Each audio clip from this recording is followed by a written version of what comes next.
العظيم أستغفر الله ربي من كل ذنب وأتوب إليه لا حول ولا قوة إلا بالله العلي العظيم الحمد لله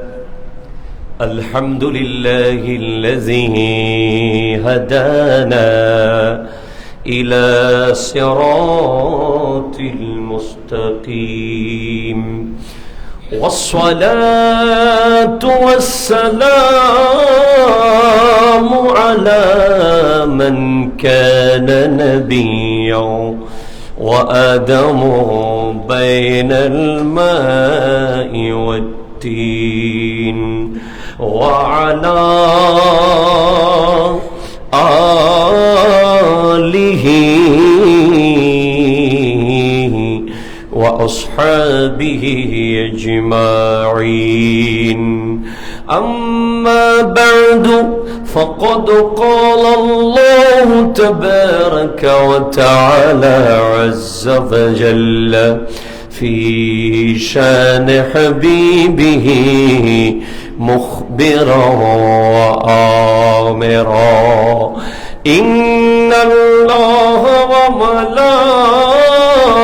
وملائكته يصلون على النبي يا أيها الذين آمنوا صلوا عليه وسلموا تسليما اللهم صل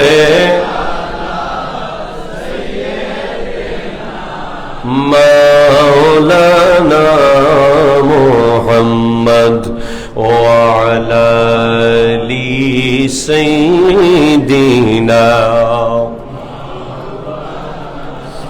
أعوذ بالله من الشيطان الرجيم بسم الله الرحمن الرحيم وأتموا الحج والعمرة لله وأيضا قال الله تعالى في مكان آخر وأذن في الحج وأذن في الناس بالحج صدق الله مولانا العظيم وصدق رسوله النبي الأمين مكين الكريم رؤوف الرحيم ونحن على ذلك لمن الشاهدين والشاكرين والحمد لله رب العالمين رب صل وسلم وبارك عليه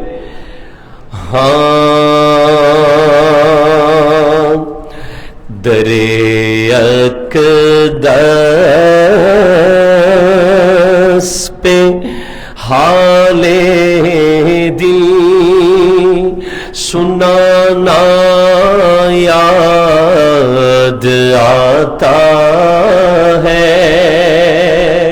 مدینہ یاد آتا ہے مل کے پڑھیے مدینہ یاد ہے مدینہ یاد تھا ہے مدینے میں جو گزرا وہ دن سہانا یاد آتا ہے مدینہ یاد مزار فاطمہ پہ کربلا والوں کی یاد آئی مزار فاطمہ پہ کربلا والوں کی یاد آئی مدینے والے آقا کا گھرانہ یاد آتا ہے Medina याद চিৎকার দিয়ে বলেন মদিনা याद आता है।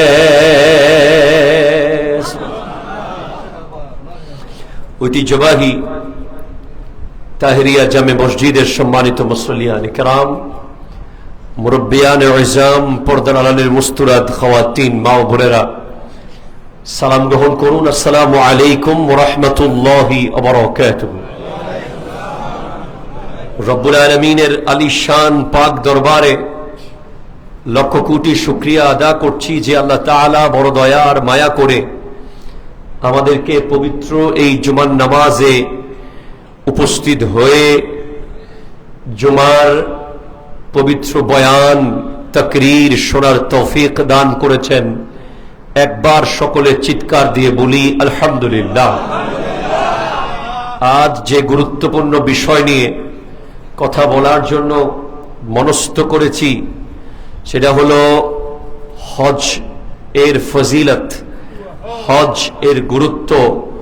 যেহেতু আপনারা জানেন হাজিউল হারামাইন শরীফাইন মক্কাতুল মুকাররমা মদিনাতুল মুনাওয়ারার উদ্দেশ্যে পুরো পৃথিবীর শত শত বিমান রওনা হয়ে গেছে।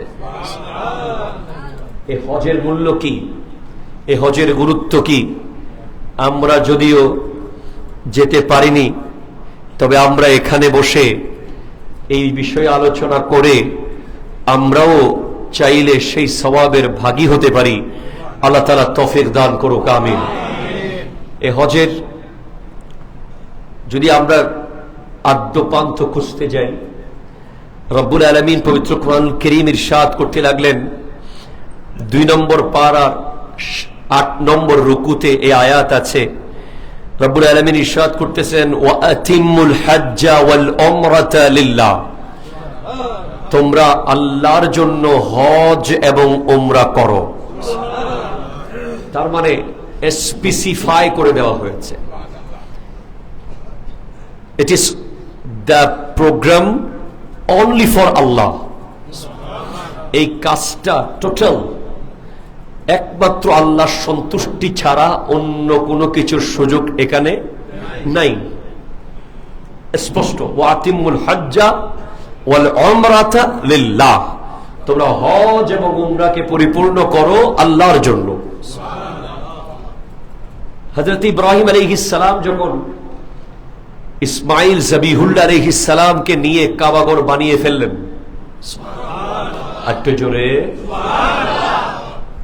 কাবা ঘরের মেইন মিস্ত্রি ছিলেন ইব্রাহিম আলাইহিস সালাম, ওনার সাথে সহকারী মিস্ত্রি ছিলেন ইসমাইল জবিহুল্লাহ আলাইহিস সালাম।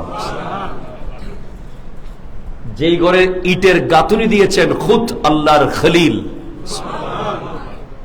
ওই ঘর বানানোর পরে রব্বুল আলামিন বলতে লাগলেন ওয়াআযিন ফিন নাসি বিল হজ,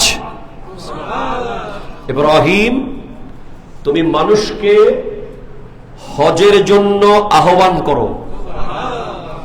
আরো জোরে বলেন সুবহানাল্লাহ। তুমি কাবার দিকে ডাকো, হজের কথা বলো। তখনকার হজ আর এখনকার হজ ডিফারেন্স আছে। আমার নবীর পরে, আমার নবীর দিন, আমার নবীর ইসলামে এটার নিয়ম কানুন আছে। তবে তখন ইব্রাহিম আলাইহিস সালামকে আল্লাহ ডাকতে বলেছিলেন, তুমি ডাক দাও। ডাকটা তখন দিলেও এই ডাকটার মূল নিয়ামত ভোগ করেছে উম্মতে মুহাম্মদী সাল্লাল্লাহু আলাইহি ওয়াসাল্লাম। এখন প্রশ্ন হলো, হজ ফরজ হওয়ার হাজার হাজার বছর আগে ডাক দিয়েছেন, আরো জোরে কয় না সুবহানাল্লাহ। হজ ফরজ হওয়ার হাজার হাজার বছর আগে ইব্রাহিম আলাইহিস সালাম কি করেছেন? ডাক দিয়েছেন। ওই ডাকে যারা সাড়া দিয়েছেন তারা যাচ্ছেন যে আরো হাজার হাজার বছর পরে, সামনেও যাবেন হাজার বছর পরে, যতদিন পৃথিবী থাকবে। তো হাদিসে পাকে রিওয়ায়াতের মধ্যে আসতেছে যে ইব্রাহিম আলাইহিস সালাম যখন ডাক দেওয়ার জন্য আল্লাহ বললেন ওনাকে, উনি বলছেন, আল্লাহ আমি ডাক দিলে শুনবে কে? এখানে তো কেউ নাই, কাকে ডাক দেবো আমি? আমার এই আওয়াজ কতটুকু যাবে? তখন ইব্রাহিম আলাইহিস সালামকে রব্বুল আলামিন ইরশাদ করতে লাগলেন, ইব্রাহিম ডাক দেওয়ার দায়িত্ব তোমার, কানের মধ্যে পৌঁছে দেওয়ার দায়িত্ব আমার। তুমি শুধু ডাকটা দাও না। তখন ইব্রাহিম আলাইহিস সালাম ডাক দিলেন। কিতাবে আসতেছে এই ডাক কে কে শুনেছে? এই ডাক শুনেছে যারা, যে সন্তানরা বাবার পাজরে আছে, বাবার পিঠে আছে, এখনো মায়ের পেটে যায় নাই। আরো জোরে বলবেন না? যারা বাবার পিঠে তারা শুনছে, যারা মায়ের পেটে তারা শুনছে, যারা বাবার পিঠেও আসে নাই, মায়ের পেটেও আসে নাই, রূহ জগতে দুনিয়াতে আসবে, তারাও এই ডাক শুনছে। যারা জমিনে ছিল তারাও এই ডাক শুনছে। জমিন, আসমান, পেট, পিঠ, প্রত্যেকটা জায়গায় আল্লাহ এই ডাক পৌঁছিয়ে দিয়েছেন আওয়াজ। এবং এই ডাকে যারা একবার লাব্বাইক বলেছে তারা অবশ্যই একবার হজে যাবে।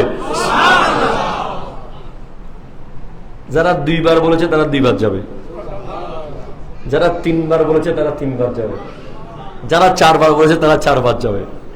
এই ডাকে তার নসিব অনুযায়ী, তার তকদির অনুযায়ী সে লাব্বাইক, হাজির, হাজির বলেছে। যতবার হাজির বলছে ততবার সে হজে যাওয়ার সুযোগ পাবে। আপনি আশ্চর্য হবেন। আমরা যখন এই হজের অধ্যায় হাদিসগুলো পড়ি, আমরা অবাক হয়ে যাই যে আমাদের মুরব্বীরা, বুড়া বুড়িরা যা করত সব বেশিরভাগ দেখি কোরআনের সাথে মিলে যায়। দেখবেন যে আমরা যখন উমরা থেকে আসি, আমরা দেখি যে অনেক মানুষ তাড়াতাড়ি দেখা করতে আসে, একেবারে তরতাজা। আগে এয়ারপোর্টে মানুষ যেত অনেক বেশি রিসিভ করার জন্য হাজিদেরকে, কথা হয় না? এয়ারপোর্টে একজন হাজি গেলে ওনাকে গোটা এলাকার মানুষ, পরিবারের সবাই মিলে একটা অন্যরকম মায়া মোহব্বত করে নিয়ে যেত, আনতো। আধুনিকতার খপ্পরে পড়ে এই জিনিসগুলো এখন কমে যাচ্ছে। কে হজে যাচ্ছে, কে আসতেছে, কোনো খবর নাই। অথচ আমিরুল মুমিনিন হযরত আলী রাদিয়াল্লাহু তাআলা আনহু থেকে বর্ণিত, এবং বিশেষ করে এইভাবে আরো অসংখ্য নবীজির সাহাবারা বয়ান করেছেন, একজন মানুষ হজ থেকে আসার সাথে সাথে, হযরতে আব্দুল্লাহ ইবনে ওমর রাদিয়াল্লাহু তাআলা থেকে রিওয়ায়াত, নবী সাল্লাল্লাহু আলাইহি ওয়াসাল্লাম ইরশাদ করেছেন, যখন কোন হাজী হজ থেকে এসেছে মাত্র, একেবারে তরতাজা, তুমি তার সাথে মুসাফা করো, তার কাছে দোয়া চাও, সে তখন যেই দোয়া করবে সেটা কবুল হয়ে যাবে। এই জন্য আমি দেখতাম যে আমাদের একজন মুরব্বী, আল্লাহ জান্নাত নসিব করুন, আমি যখন উমরা থেকে আসতাম উনি সবার আগে আমার খবর নিতেন, আপনি কখন আসবেন, কখন নামবেন। একবার যোগাযোগ হয় নাই, আমি কয়েকদিন পরে গেছি, উনি বলছে আপনি আসছেন না, কয়েকদিন হয়ে গেছে না, মানে একটু পুরাতন হয়ে গেছে। এই জন্য উনি খুব আফসোস করছিল।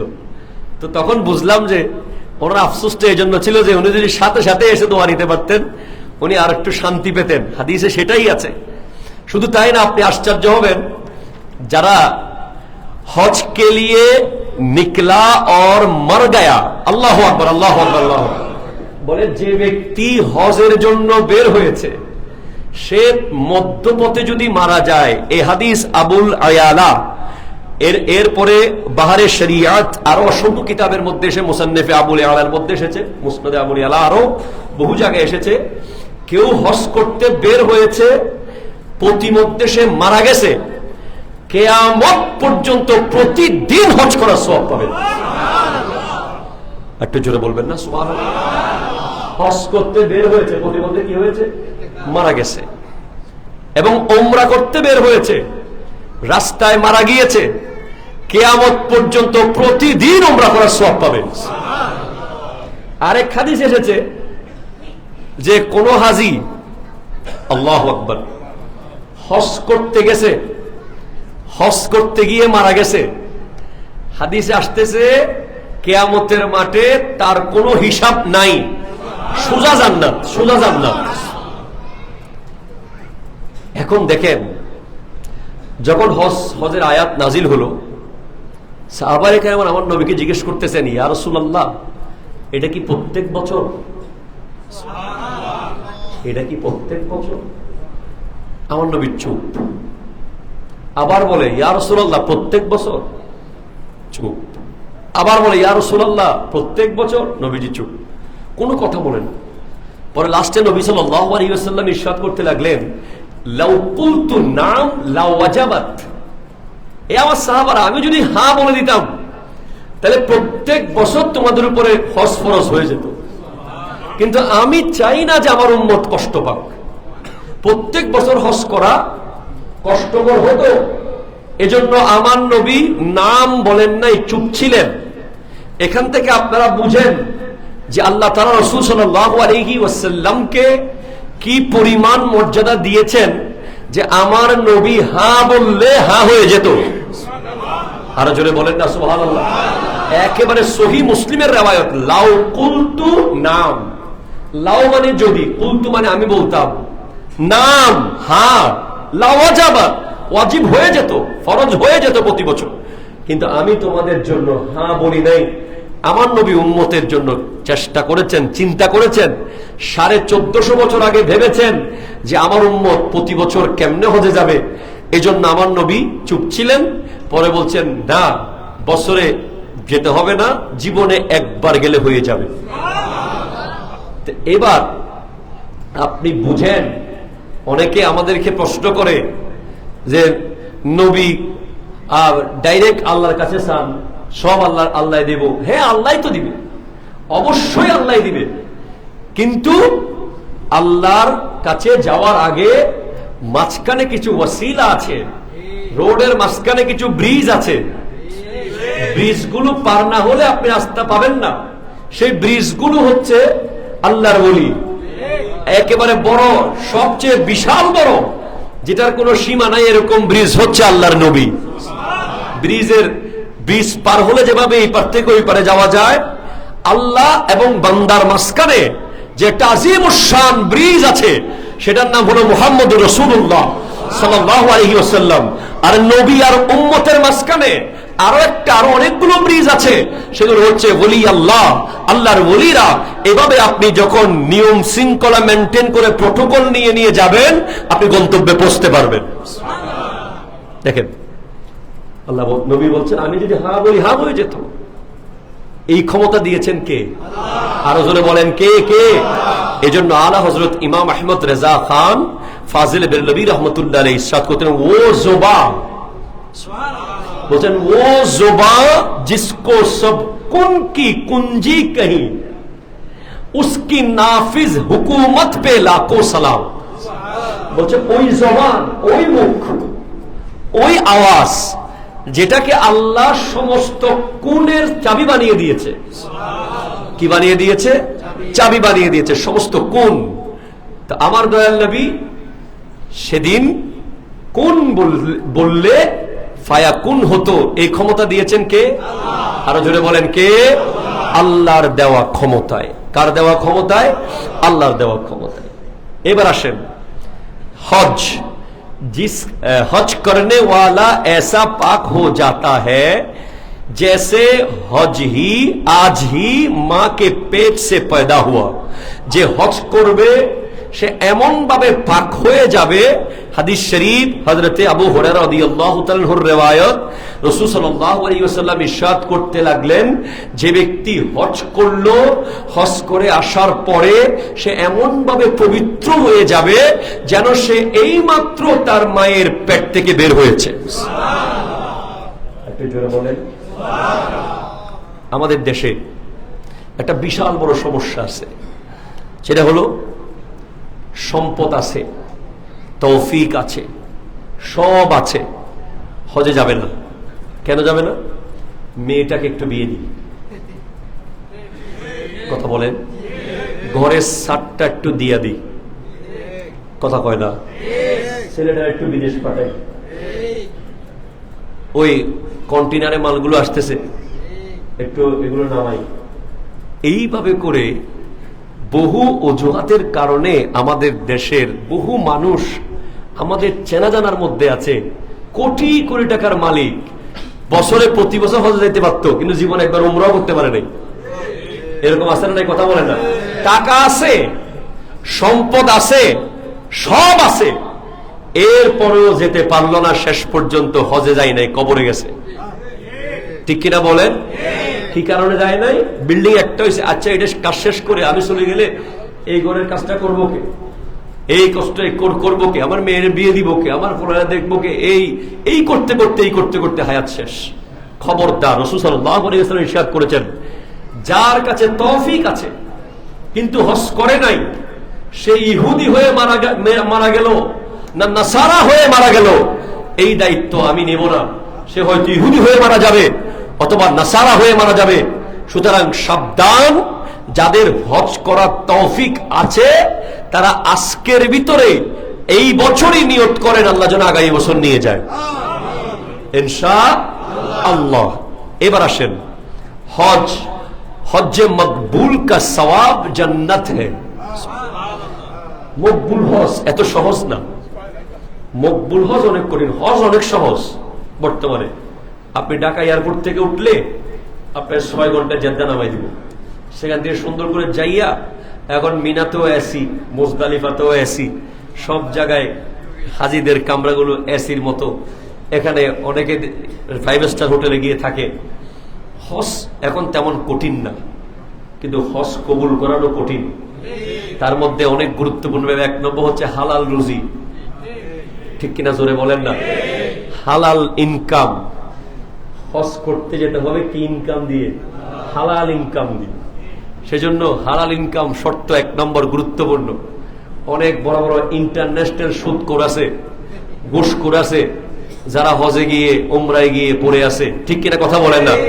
বছরকে বছর ওরে প্রতি বছর দেখি উনি হজে অথবা উমরায়। বড় বড় ঘুষখোর আছে না নাই? কোন বড় বড় ঘুষখোর আছে। তো এটা না, পরিপূর্ণ পিওর ইনকাম লাগবে 1। 2 নম্বর, রিয়া মুক্ত হতে হবে। সবচেয়ে সমস্যা যেটা এখানে, আমরা যাওয়ার সময় একবার সেলফি, তারপরে বিমানবন্দরে নেমে আরেকবার সেলফি, যাক যাওয়া আসা ছবি দেওয়াই যায় একটু কোনো মতে। এই যুগে এটা কোনো মতে একটা মেসেজ হিসেবে মেনে নেওয়া গেলেও একেবারে কাবাগরের সামনে যায় ভিডিও করে আল্লাহ ফুলুস, আল্লাহ ফুলুস, আল্লাহ ফুলুস। আপনারা দেখেন নাই? ভিডিও দেখেন নাই?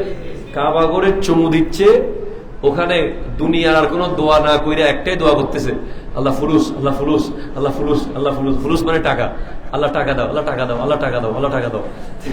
এটা তুমি করতেছো ঠিক, তুমি এটা আল্লাহ রসুলের দুনিয়াকে আল্লাহকে দেখাও, এটা ভিডিও করে পুরো ভাইরাল। এরপরে মনে করেন হজে গিয়া কাবাগরের সামনে গিয়া, আমরা তো যে আল্লাহু আকবার, কাবাগরের সামনে মোবাইল বের করার সেই স্পর্ধা কেমনে হয়, সেখানে এত মাইন্ড চলে কেমনে যে মোবাইলটা বের করব, ওটার পাসওয়ার্ড খুলবো, ক্যামেরায় যাব, সেলফির দিকে ব্যাক করাবো, সামনের ক্যামেরা দিব, তারপরে তুলবো। অনেক কঠিন কাজ। কারণ ওই জায়গায় যাওয়ার পরে যখন কাবার গিলাফ আপনি দেখবেন, যদি আপনার মধ্যে সেই প্রেম আর মোহাব্বত থাকে, মনে হবে যে এটা কোনো গিলাফ না, এটা কোনো ঘর না, এটা আপনার রক্তের সম্পর্কের কোনো আত্মীয়, যাকে আপনি বছরকে বছর খুঁজতেছেন, হাজার হাজার বছর ধরে যাকে খুঁজতেছেন। মনে হবে আপনার কোনো মায়ের পেটের রক্তের কাছের জীবনের প্রেমের আত্মীয়র সামনে আপনি গেছেন, যাকে দেখার সাথে সাথে সমস্ত ভাষা হারিয়ে ফেলবেন। মনে হবে কাবা আপনার সাথে কথা বলছে, আপনি কাবার সাথে কথা বলছেন। আপনার সাথে আপনার বাবা থাকবে, কখন বাবাকে হারিয়ে ফেলছেন আপনি বুঝতে পারবেন না। আপনার সাথে আপনার সন্তান থাকবে, কখন তাকে হারিয়ে ফেলছেন আপনি বুঝতে পারবেন না। আপনি দেখবেন যে বারবার কাবা বলছে, আয় আরো কাছে আয়, আমাকে ছুঁয়ে দে, আমাকে চুমু দে, আমি তোকে মহব্বত করি। এতটুকু মায়া। সেখানে গিয়ে আমাদের অসংখ্য ভাইদেরকে আমরা দেখি হজ করতে গিয়ে এহরাম পরে। এহরাম কি, কেন এহরাম? আল্লাহু আকবার। আপনি রাষ্ট্রপতি হলেও 2 টুকরা কাপড়, কয় টুকরা? 2 টুকরা। আপনি রিক্সাওয়ালা হলেও 2 টুকরা। আপনি বলতে পারবেন না যে আমি তো পয়সাওয়ালা মানুষ, আমি 3 টুকরা পরব, সুযোগ নাই। ওনার কাপড় যেই ব্র্যান্ডের, আপনারটাও সেই ব্র্যান্ডের। এখানে এহরামের কাপড়ের মধ্যে কোনো ব্র্যান্ডিং এর কোনো পার্থক্য, বেশিরভাগ একই ক্যাটাগরির কাপড়। পয়সাওয়ালারা একটু ভালো মানের কাপড় কিনলে গরিবরাও ভালো মানের কিনে। পয়সাওয়ালারা কিনে যে পয়সা আছে বিধায়, গরিবরা কিনে হজকে তাজিম করতে গিয়ে, ঠিক কিনা কথা বলে? তো এটা দ্বারা কি প্রমাণিত হয়? আপনি হজে গেছেন, কিন্তু হজ থেকে আসার পরে জমির আইল ঠেলা বন্ধ করেন নাই। কথা বলা ঠিক কিনা জোরে বলেন না? হজ করতেছেন, সেখানে মনে মনে প্ল্যান করতেছেন এখান থেকে যাওয়ার পরে ফ্লাইট বাড়িটা দখল করতেই হবে। হজ করতেছেন, মনে মনে নিয়োগ করতেছেন, ওখান থেকে ফোন দিচ্ছেন, চেয়ারম্যান সাহেব আমি কিন্তু হজ শেষ করে আইতেছি, এর ধরন ফরিব, আমার 2 হাত জায়গা, এটা নিতেই হবে, এর খাই ফেলাইতে হবে, এর বাঁধি ফেলাইতে হবে। ওখানে দুনিয়াবি আপনার কোন প্ল্যান প্রোগ্রাম এগুলো থাকতে পারবে না। হজে যাওয়া মানে কবরে যাওয়া। কথা বলো ঠিক কিনা বলেন? কবরের কাপড় কয়টা? পুরুষের কয়টা? 3টা ভাই। কবরের কাপড় কাফনের কিসের, আর হজের কাপড় 2টা। কালার কি? কবরেরটা লাল নীল, হজেরটা সবুজ সাদা। আপনাকে কবরে যাওয়ার আগে আরেকবার পৃথিবীতে প্র্যাকটিস করানো হচ্ছে। দেখো, কবরে যখন তুমি যাবা, তোমার ডানে হয়তো এলাকার চেয়ারম্যান সাহেবের কবর থাকতে পারে, বামে বিশ্ববিখ্যাত ব্যবসায়ীর কবর থাকতে পারে, সামনে অমুক গ্রুপ অফ ইন্ডাস্ট্রির মালিকের কবর থাকতে পারে। কবরস্থানের ভিতরে কে কোন গ্রুপের মালিক ছিল, কে কত বড় জায়গার পোস্টে ছিল, কে মালিক, কে শ্রমিক, কে গরিব, কে ধনী, কোনো পার্থক্য নাই। সবার জন্য কাফনের কাপড় যেমন সেম, হজে যাওয়ার পরেও সবার এহরামের কাপড় সেম। সেখানে আর কোনো আমিত্ব নাই, আর কোনো অহংকার নাই, আর কোনো পাওয়ার নাই, আর কোনো হিংসা নাই। সেজন্য যে ব্যক্তি মকবুল হজ করতে পারলো, সে যেন মায়ের পেট থেকে জন্মগ্রহণ করলো।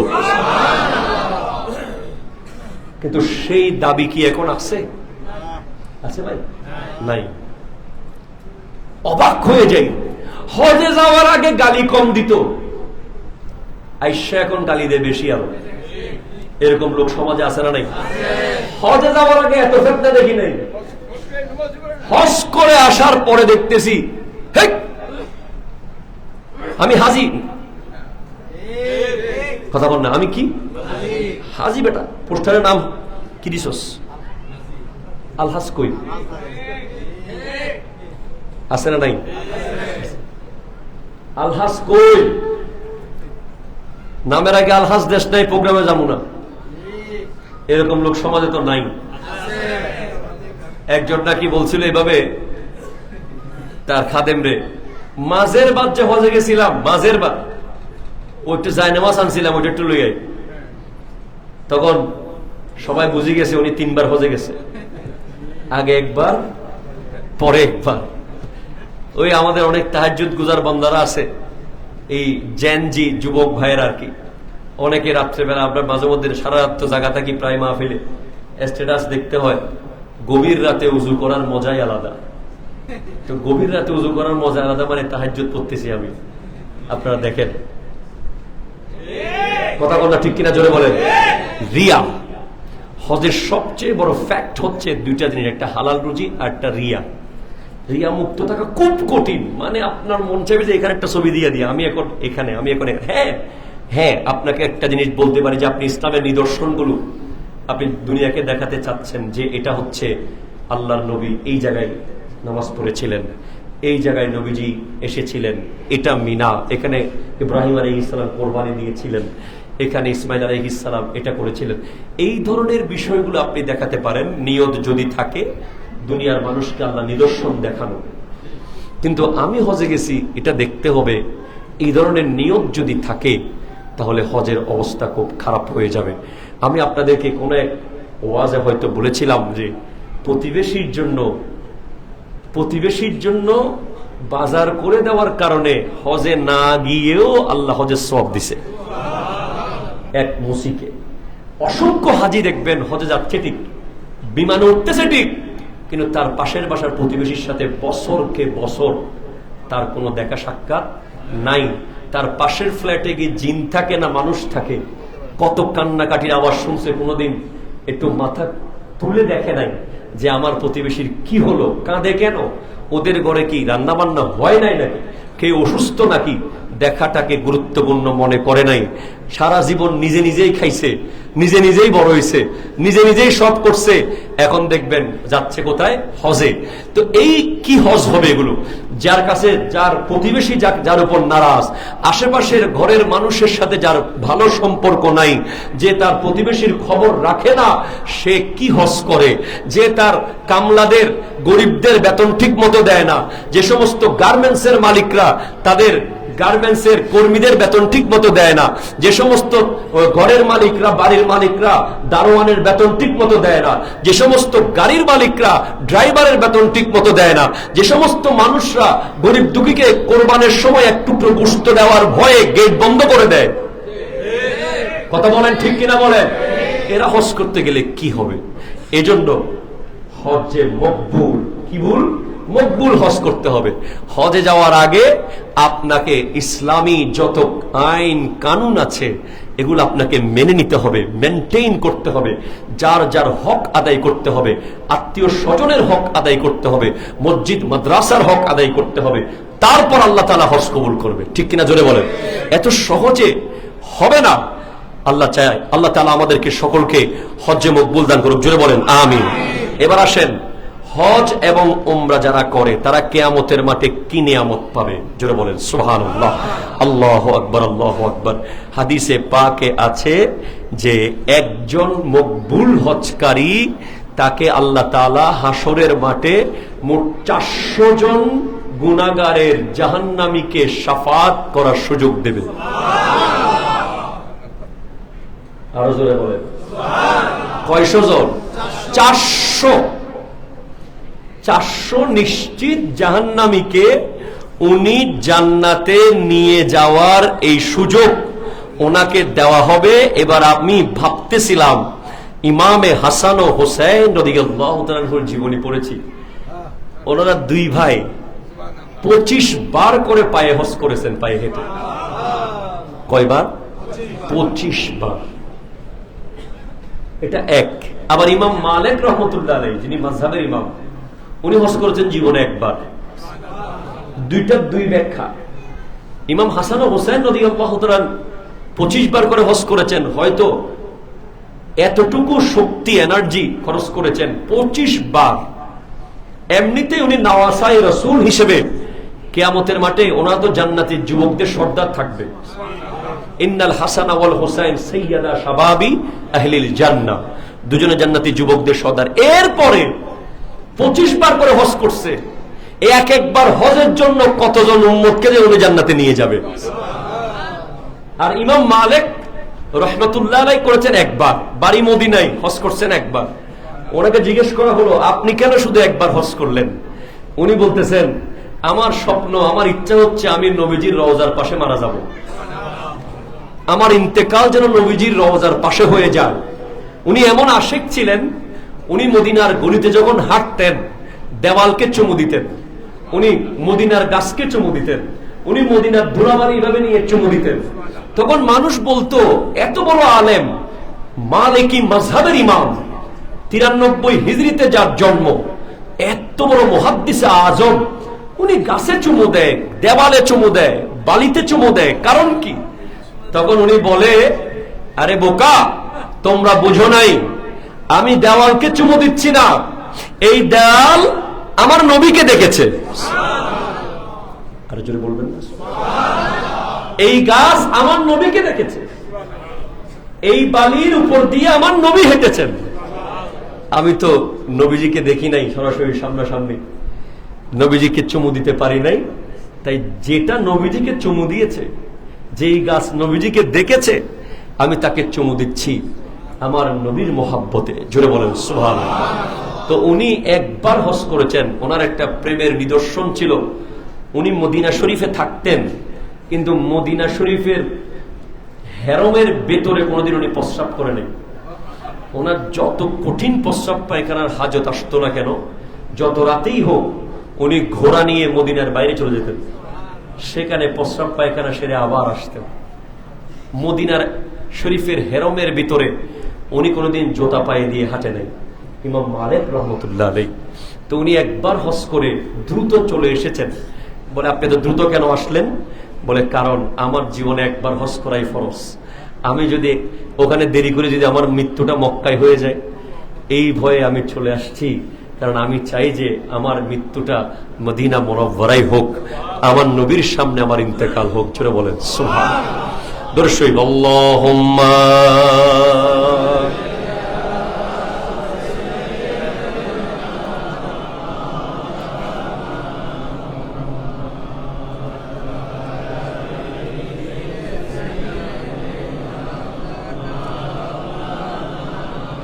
সুবহানাল্লাহ ওয়ালহামদুলিল্লাহ লা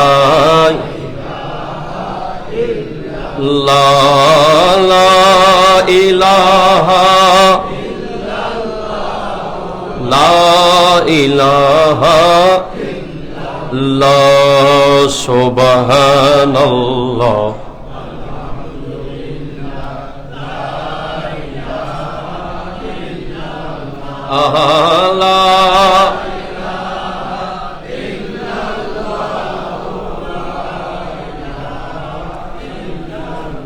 জোরে বলেন সুবহানাল্লাহ। আমাদেরকে অনেক মানুষ জিজ্ঞেস করে, হুজুর আমি বড় লোক হতে চাই, আমি ধনী হতে চাই, হালাল উপায়ে আমি দৌলতমন্দ হতে চাই, কি করব? স্পষ্ট হাদিস হযরতে আব্দুল্লাহ ইবনে মাসউদ রাদিয়াল্লাহু তাআলা থেকে বর্ণিত হাদিস, তিরমিজি শরীফে এসেছে, ইবনে মাজাহ শরীফে এসেছে, 2 নম্বর খণ্ড 213 নম্বর পৃষ্ঠা, ইবনে মাজাহ সুনান এসেছে। রাসূল সাল্লাল্লাহু আলাইহি ওয়াসাল্লাম ইরশাদ করতে লাগলেন, যে ব্যক্তি হজ এবং উমরা করবে সে ধনী হয়ে যাবে। সুবহানাল্লাহ। একটু জোরে বলেন না সুবহানাল্লাহ। আমরা নিজেরাই দেখেন, আমরা প্রথমবার যখন হজে গেছিলাম, উমরায় গেছিলাম, তখন আমার অবস্থা ছিল এক টাইপের, দ্বিতীয়বার আরো উন্নত, তৃতীয়বার আরো উন্নত, চতুর্থবার আরো উন্নত। আল্লাহ তাআলা শুধু উন্নতি দিয়েছে। অনেক মানুষ বলে বলে, হাই রে 1,20,000 টাকা দিয়ে উমরায় যাবো, 1.5 লাখ টাকা দিয়ে, আরে 5 লাখ টাকার হজ, ওরে বাবা না, এটা আপনি দিচ্ছেন না কাউকে, এটা জাল মারতেছেন। জাল মারি দিলে নদীতে জাল কি চলে যায়? সাথে কি নিয়ে আসে? আরো মাছ নিয়ে আসে। এই ভুল করবেন না, এই কৃপণতা করবেন না। এই এত টাকা, এত টাকা, আরে এত টাকা না, আপনি গিয়ে দেখেন পরের বার 3 ডবল টাকার মালিক হবেন আপনি। খাজানা নিয়ে আমার নবী আছে অপেক্ষায়, যেরকম সুবহানাল্লাহ। এরপরে গুরুত্বপূর্ণ একটা বিষয়, যে আমাদেরকে অনেক মানুষ জিজ্ঞেস করে, প্রতি রমজানে কেন উমরায় যান, রমজানে কেন যান? আমি মূলত রমজানে যাওয়ার অনেকগুলো কারণ আছে। সারা বছর আমি মাদ্রাসায় ক্লাস থাকে, তাই আমার পক্ষে এত লং ছুটি পাওয়া মুশকিল, মাহফিল থাকে। কিন্তু সহিহ মুসলিম এবং বুখারী জিলদে আউয়াল সাফা নম্বর 409 প্রথম খণ্ড, বুখারী মুসলিমে আছে, মুসলিম শরীফ প্রথম খণ্ড 409 নম্বর পৃষ্ঠার মধ্যে হাদিস এসেছে যে হযরতে ইবনে আব্বাস রাদিয়াল্লাহু তাআলা আনহুমা, যিনি রইসুল মুফাসসিরিন, ওনার থেকে বর্ণিত, কেউ যদি নবীজির সাথে হজ করার সওয়াব পেতে চায়, সে যেন রমজান মাসে উমরা করতে যায়। সুবহানাল্লাহ। একটু জোরে কোন সুবহানাল্লাহ।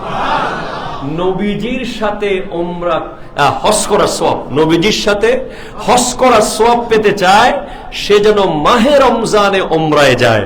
মাহে রমজানে উমরা, নবীজির সাথে হজ করার সওয়াব। অনেক স্বাবলম্বীরা আছে, যাচ্ছেন না, যেতে পারছেন না, টাকা আছে। যাদের টাকা নাই, আল্লাহ তাদেরকে ধনী হওয়ার তৌফিক দান করুন, অন্তত হজ উমরায় যাওয়ার মতো টাকা জোগাড় করার তৌফিক দান করুন। পবিত্র হজ্জে মোবারক, হজ্জে মকবুল, এটা অনেক বড় নিয়ামত। এখানে গেলে আপনি দেখবেন যে আল্লাহ তাআলা তার প্রিয় ওলিদেরকে কি ভালোবেসেছেন। হজের প্রধান কাজ হচ্ছে ইয়মে আরাফা, আরাফার মাঠে যাওয়া। কোথায় যাওয়া? আরাফার মাঠে অবস্থান করা, এটা হচ্ছে মেইন। একেবারে একজন হাজিকে অন্তত আরাফাতের মাঠের উপর দিয়ে হেলিকপ্টারে করে নিতে হবে। সে মনে করেন বেহুশ অবস্থায় আছে বা সে খুবই অসুস্থ, যে কোনো মূল্যে তাকে আরাফাতের উপরে নিতেই হবে, এটাই হজ। তো আরাফা কি, আরাফাতে কি হয়েছিল? একজন নবী একজন ওলিয়ার সাথে দেখা করেছিল। হযরত আদম আলাইহিস সালাম নবী, হযরত হাওয়া আলাইহিস সালাম ওয়ালিয়া। তো হযরত আদম আর হাওয়ার দেখা হয়েছে ওই মাঠে, আল্লাহর এটা পছন্দ হয়ে গেছে। আল্লাহ কিয়ামত পর্যন্ত প্রত্যেক হাজির জন্য ফরজ করে দিয়েছে আরাফাতের মাঠে যাওয়া। এরপরেও আপনারা আমাদের কিছু ওলির শান বোঝে না। সাফা আর মারওয়া পাগলের মতো দৌড়াবেন, পাগল। কি রে ভাই, সিজদা নাই, রুকু নাই, জিকির নাই, দুরুদ নাই, শুধু দৌড়বেন। যা দোয়া পড়তে পারেন আপনি, যা জানেন, বিশেষ করে ইন্না সাফা ওয়াল মারওয়াতা মিন শাআইরিল্লাহ ফামান হাজ্জাল বাইতা আও ইতামারা ফালা জুনাহা আলাইহি আন ইয়াতাওয়াফা বিমা ওয়া তাতাওয়া খায়রান ফাইনাল্লাহ শাকিরুন আলিম। এই আয়াতটা পরে পরে দৌড়াতে হয়, দোয়া করতে হয়। দৌড়াচ্ছে জওয়ান, বুড়া, যুবক, তরুণ দৌড় দিচ্ছে। বিশেষ করে গ্রিন লাইট যেটা আছে ওই জায়গাতে একদম দৌড়াইতে হবে। কি রে ভাই দৌড়ান কেন? কয় হযরতে হাজেরা দৌড়াইছিল। হযরত হাজেরা কে? কয় এটা ইব্রাহিম আলাইহিস সালামের বিবি। উনি কি নবী? না। উনি কি? উনি ওয়ালিয়া। এটা জোরে বলেন না সুবহানাল্লাহ। নবিয়া না, ওয়ালিয়া। তো একজন ওয়ালি, আল্লাহর প্রিয় মকবুল বান্দিনী দৌড়াইছেন পানির জন্য। আপনাকে আর কত প্রমাণ দিতে হবে ওলি আল্লাহর শান, আল্লাহর প্রিয় বন্ধুদের শান আপনাকে আর কিভাবে বোঝাইতে হবে? কিভাবে বোঝালে আপনি বুঝবেন? আপনি এতবার হজ করলেন, এতবার উমরা করলেন, এরপরে আপনি ওলি মানেন না, তার মানে আপনি ইসলাম মানেন না। ঠিক কি? হাত তুলে বলেন ঠিক কিনা বলেন।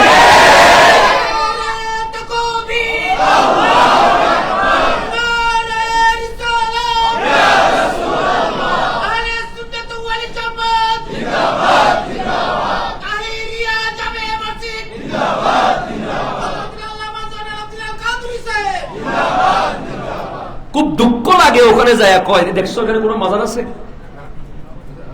ওখানে যায় কি কয়, দেখতেছো কোনো মাজার আছে এখানে? সব মাজার ভেঙে দিছে। রসুলের পাকেটটা কি বলেন না? কি এটা? তো এটা মাজার না? এখানে উপরে গম্বুজ নাই?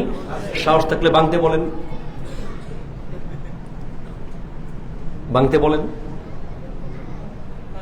আজ থেকে 200 বছর আগে জান্নাতুল 100 বছর আগে, 100 থেকে একটু বেশি হবে, জান্নাতুল বকিতে সমস্ত সাহাবীদের মাজার ছিল। 1926 সালে সব ভেঙে দিয়েছে। তো কি হবে বাংলে? দিলের মাজার তো ভাঙা যাবে না। আমরা স্পষ্ট ভণ্ডদের বিরুদ্ধে, যারা ওলি না, যাদের সাথে শরীয়ত তরিকতের কোনো সম্পর্ক নাই, ভণ্ডামি করে, এদের বিরুদ্ধে আমরা কঠিন পদক্ষেপ সামনে নিচ্ছি। বাংলাদেশে কোনো ভণ্ডকে আমরা থাকতে দেব না। ঠিক? কিন্তু হক্কানি ওলি আল্লাহদের সাথে এক চুল বেয়াদবি আমরা সহ্য করব না। ঠিক কিনা? কথা জোরে বলেন। আপনি নিজেকে প্রশ্ন করেন না, আপনি কেন সাফা মারওয়া দৌড়াইলেন? একবার সাফা একবার মারওয়া, একবার সাফা একবার মারওয়া, একবার সাফা একবার মারওয়া, কেন দৌড়ালেন? জিজ্ঞেস করেন নিজেকে, উত্তর চলে আসবে। আল্লাহর প্রিয় বান্দিনীকে সম্মান করতে গিয়ে আল্লাহ বলছে, আমার প্রিয় বান্দিনী হাজেরা দৌড়াইছে, তুইও দৌড়াবি, তোর বাবা দৌড়াইবো, তোর দাদা দৌড়াইবো। ঠিক কিনা কথা বল? তো 14 গোষ্ঠী দৌড়াইব। এই হলো ওলি আল্লাহর শান। ঠিক কিনা কথা বল? এইভাবে প্রতিটা পদে পদে। মকাম ইব্রাহিম পাথর চিনেন, মিলাদুন নবী বুঝেন না? আশ্চর্য হয়ে গেলাম। মকাম ইব্রাহিম পাথরটার মূল্য কি, কাহিনী কি? যখন ইব্রাহিম আলাইহিস সালাম কাবাঘর বানাই ফেললেন, আল্লাহ বানাইতে ফেলাইছি, এখন আমার বেতন কি, উপহার কি দিবেন? কয় কি লাগবো? ওই পাথরের উপর দাঁড়াইয়া কই দাও। তখন ইব্রাহিম আলাইহিস সালাম ওই পাথরের উপর দাঁড়িয়ে বললেন, আল্লাহ আমার কিছুই লাগবে না, তুমি রব্বানা ওয়াবআস ফীহিম রাসূলা, আল্লাহ তোমার যেই হাবিবের জন্য তুমি জান্নাত বানাইছো, যেই হাবিবের জন্য তুমি দুনিয়া বানাইলা মোহাব্বতে, সেই হাবিব যেন আমার বংশ দিয়ে আসে, এটাই চাই। কই যাও, দিলাম। তো ওই জায়গায় দাঁড়িয়ে কিসের দোয়া করা হয়েছে? নবীর আগমনের দোয়া, নবীর মিলাদের দোয়া।